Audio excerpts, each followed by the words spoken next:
Hello and welcome. This is an Egypt's guide to artificial evolution.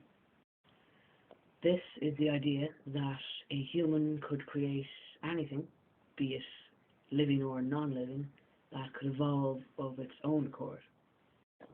Right now I'm going to focus on the non-living part of artificial evolution. And you may ask, how can something that isn't alive evolve? The answer is fairly simple. A non-living thing would evolve the exact same way a living thing would evolve. First of all, living things evolve because of mutations. When a living thing is reproducing, the DNA is copied onto the product. But the DNA is a complex structure, so it's never copied exactly. This is why even if a father has brown hair, his son might have black hair. Or if the father is tall and the son is short, it's because the son is different because of a mutation in the DNA. Okay, so how does this have any connection to evolution? Well, say there are two dominant species of rabbit, one white and one brown, and they're only different colours because the very first rabbits, they had one son which was brown and one was white. So, say one day there's a nuclear winter and there's snow everywhere, which means that the foxes don't catch the white rabbit because it blends into the snow, but it does kill the brown rabbits.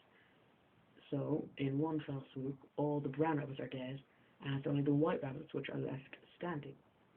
This is evolution. This is adapting to the environment.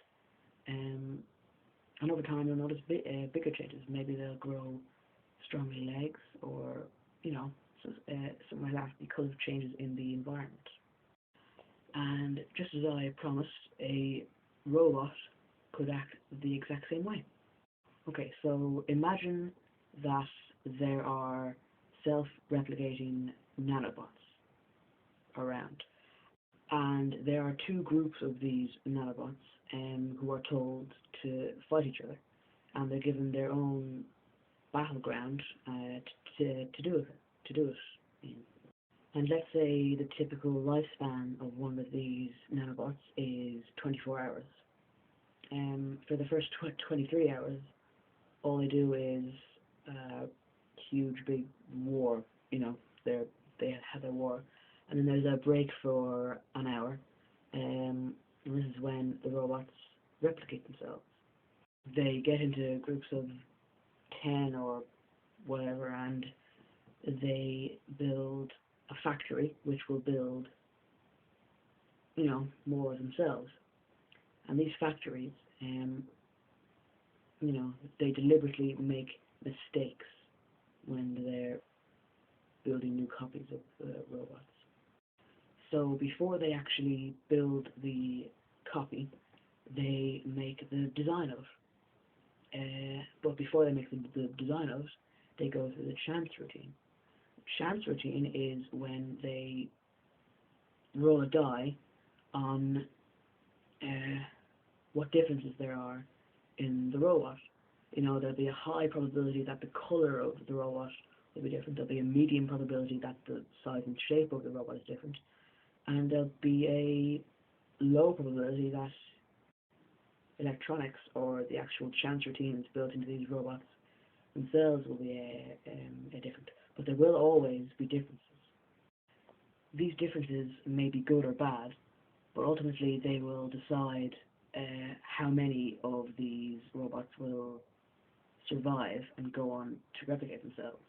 And once they replicate themselves, the changes that were made to them will most likely be drilled into the new robots and maybe some new changes.